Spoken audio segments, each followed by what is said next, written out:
He's fit, she's fit. Welcome back to another episode with Mr. WitFit. Previously before, I had referenced that the WitFit system involves yoga, resistance with and without weights, in addition to cardiovascular interval training.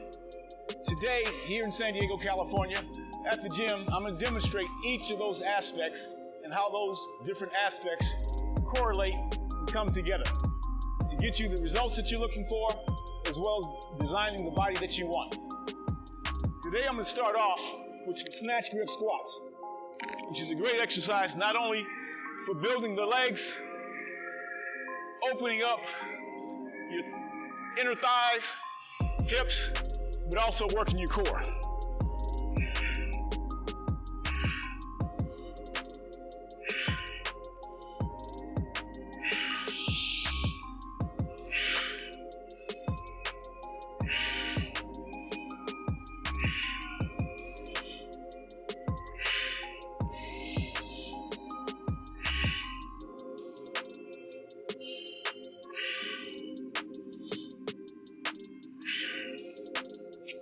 Okay, that being said, also that being demonstrated, one thing that you'll notice is that when you stretch, you can do a static stretch, which is just stretching, holding a certain position,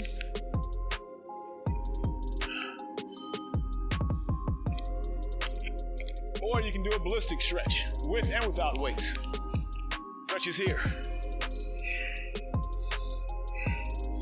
However, when I involve the resistance with it, it really helps to intensify the contraction of the muscle.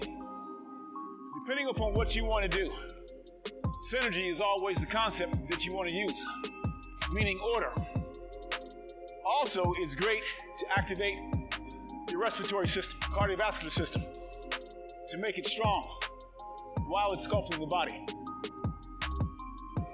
In talking about yoga in particular, today we're referring to Hatha yoga, which are the physical postures. This particular system here, which is referred to as the primary series of Ashtanga yoga, is a system that I've always started with. Years ago in San Francisco in 2000, I didn't realize that I was doing Ashtanga. I was just interested in finding a system that could actually help my body heal from all the years of playing football, banging my body like a battering ram, running into other athletes, trying to make it to the NFL. Although I didn't make it, I learned a lot in the process and enjoyed the process of getting there. I had a few friends that did make it. Bestie Jackson being one of them, played with the Chicago Bears. Tim McDonald was with San Francisco when they won the Super Bowl years ago. So hey, things are possible. But my dreams are different now. My dreams now are to get you in the best shape of your life. And in doing so, this is one of the systems that I've always used to help people increase their flexibility, improve their health, as well as strengthen their core. The primary series of Ashtanga yoga is the foundation series. This is actually what you'll start with. Now, if you're lucky enough and you're consistent enough and you stay with the system, you can progress to the intermediate series, which is something that I plan to be doing throughout my 60s and 70s. That being said, the strength training routine that I came out of, that was created by the legendary Bill Starr, who was the 1968 Olympic strength training coach.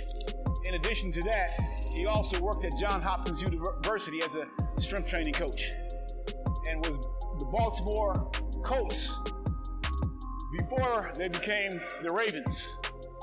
I had the fortunate opportunity to speak with Starr on several different occasions to ask him specific questions about the Big Three program.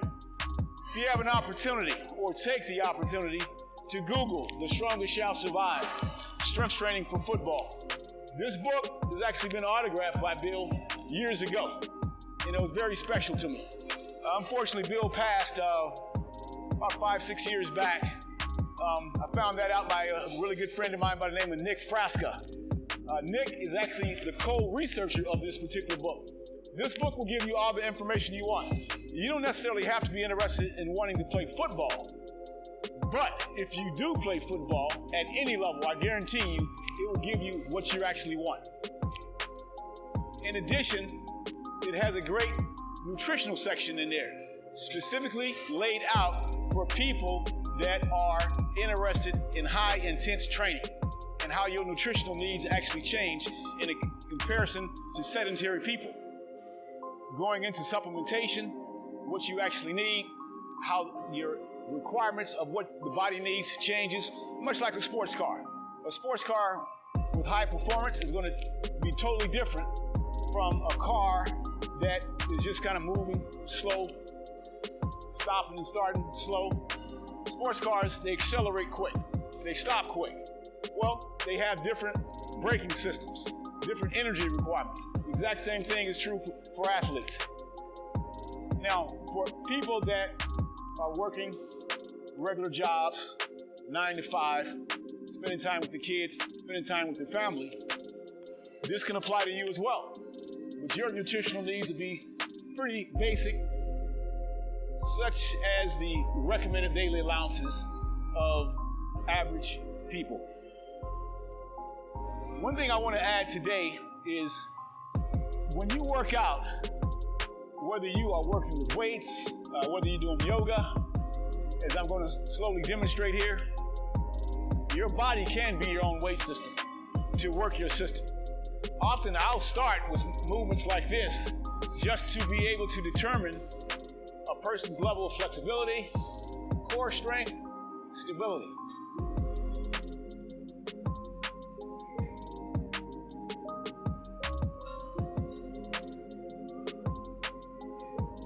Typically, you want to do that on both sides. As I do that, I feel that in my back as well. It's actually releasing the back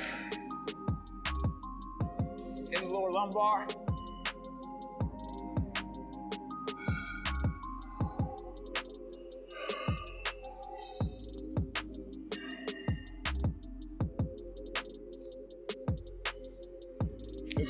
As well as working the core area. Now, going back to the hip opener, that I just utilized the bar in a really deep-seated stretching position. It's really going to help and aid in this area opening, as well as releasing the tension in the lower back. It's a lot of good progress for me. Still a ways to go in different areas, but on the journey, you're going to be able to watch the process, which often the process of doing something is even stronger than the end result itself, because you're going to learn so much in the process that you'll be able to share with others, as well as understand how your body evolves from one position to the next. That's really what the power of yoga actually is. I'm going to demonstrate one of the basic movements in Ashtanga, which this is Asana, which means mountain pose. Now, I'm going to utilize the breath, which I've referred to in previous episodes, of showing how powerful the breath can actually be in helping to release tension in the back, as well as help you to relax. Starting from this position, and a nice slow exhale, going into Uttasana. Looking up, stretching the neck, exhaling, coming back towards the forehead. And inhaling and rise. And exhale. That movement there is very basic, yet very effective. Anybody, I think, can do that. And if you can't do that, you definitely need to address your health issues. We're just starting with the foundation. We'll be building upon this in the days and the weeks and the episodes to come. It's always about health. That's truly your wealth. Always wishing you the best.